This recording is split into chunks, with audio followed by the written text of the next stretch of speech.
Chances are, you've already watched at least one, if not a few, combo videos for Naraka Bladepoint and discovered that at least one, if not a few, combos in the video leave you thinking, why is it not working for me? As you discover, they require the use of mechanics that you've not yet been familiarized with. This video aims to explain all commonly used combo mechanics and nuances, as well as some less used but still important things to know when attempting to replicate combos you see in videos, and these will also help you understand how to create your own combos. Before we begin, make sure your melee aim assist is on for PC or controller. And for controller, make sure attack aim assist is set to attack from stick direction and aim assist on weak.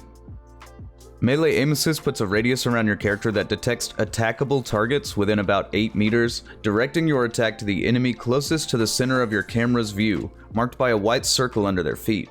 Also, to practice combos on the combo bot, open up the training ground settings and change the sparring partner option to combos training and set combat mode to on. This makes the bot dodge out of anything not guaranteed. Firstly, most weapons have a neutral attack that guarantees an uppercut. I'll show those now.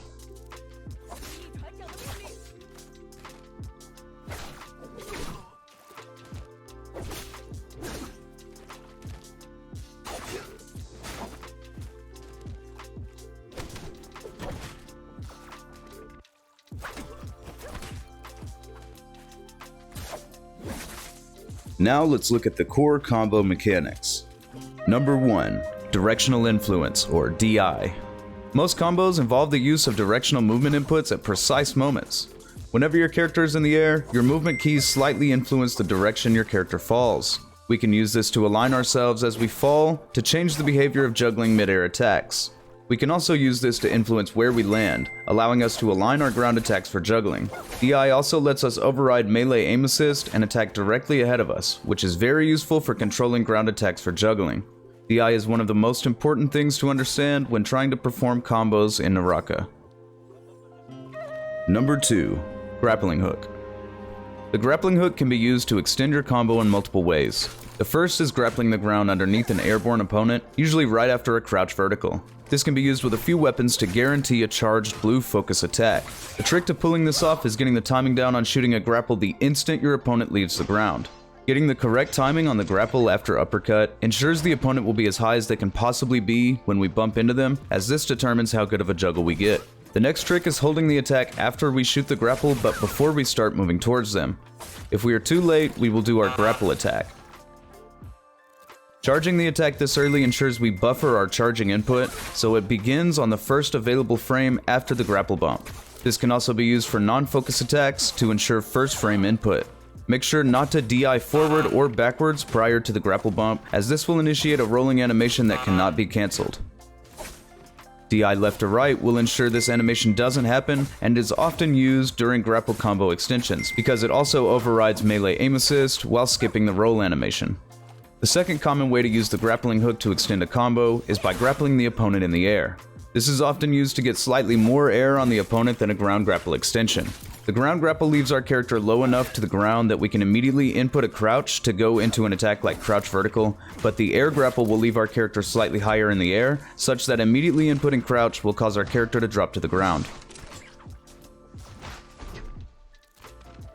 The third, more rare way to do a grapple combo is by grappling the opponent after striking them on the ground, interrupting their standing animation. This is known as a grapple restand. Not every attack can set the opponent up for a restand, but every weapon has at least one attack that will work. To perform a grapple restand, you'll hit an opponent with an attack that pushes them downwards while they're already landing on the ground, and follow up with a grapple as soon as they start getting off the ground. Correctly performing this allows you to go back into juggling the opponent, or even loop the restand for an infinite combo. The grapple bump for a restand may sometimes cost you the rolling animation, so even though you don't always have to, I recommend getting used to DI left or right, or buffering a charge when doing grapple restands. The biggest downside to grapple restand combos is that they can reliably be countered by holding blue focus instead of rolling to get up. Use this tactic when you think your opponent will go for a grapple restand, or to break out of an infinite restand combo. Number 3. Ping. Your ping affects when your enemies are affected by your hits, allowing higher ping players to get more airtime on an opponent, since they will be further into their uppercut animation when the enemy is affected, and juggling attacks will seem to launch them higher. These slight differences in interactions mean you may not be able to exactly replicate something that someone on a different ping may be able to do without having to make adjustments to your attack timings and DI timings. This is often the hardest thing for new players to come to terms with. High ping in Naraka gives advantages and disadvantages, but one advantage is that it becomes easier to do most combos, and even certain combos only become possible with higher ping. Number 4. Uppercut versus sliding uppercut. Every weapon has two different crouch verticals, one performed while stationary and one performed during a sprint. The latter is known as the sliding uppercut, because crouching during a sprint initiates a slide. This sliding uppercut is slower to come out, and only one weapon can guarantee a sliding uppercut off of a normal attack, the katana.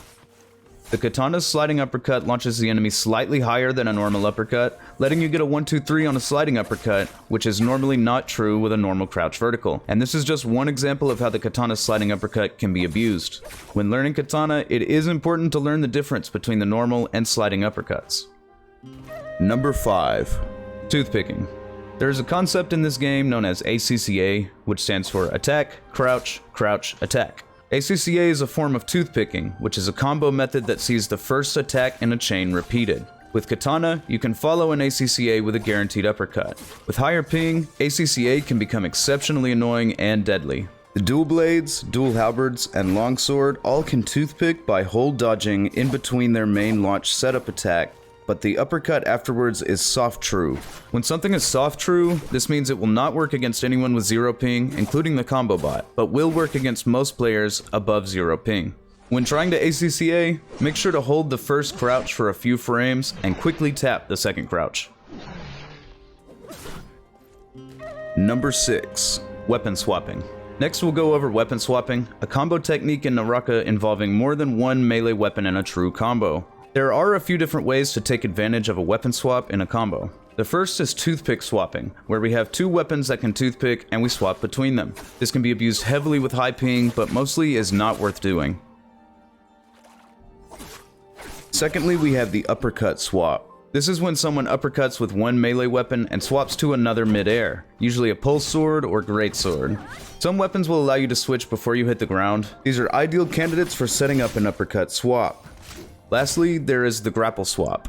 This usually occurs to give extra height on a juggle that cannot normally be achieved with the weapon that will be swapped to. For example, we can use the longsword grapple bumps to get our enemy high enough for a dual blades charged horizontal, netting a ton of damage. Combos can get out of control, and the devs are constantly balancing the game to remove oppressive combos. For now, these meta combos are here to stay, and I suggest learning them after you've got a solid grasp on combo basics. Number 7. Other extensions. Grapples are not the only way to restand an opponent and extend a combo. Landing a headshot with a bow produces a knockback stagger on the opponent. This knockback can be used just like the grapple restand.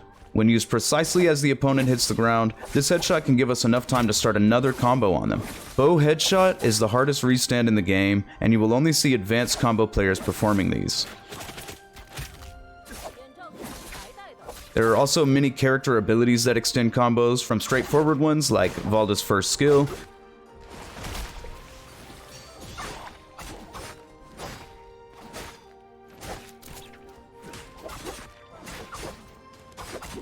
to more complex ones like Takeda's first ultimate.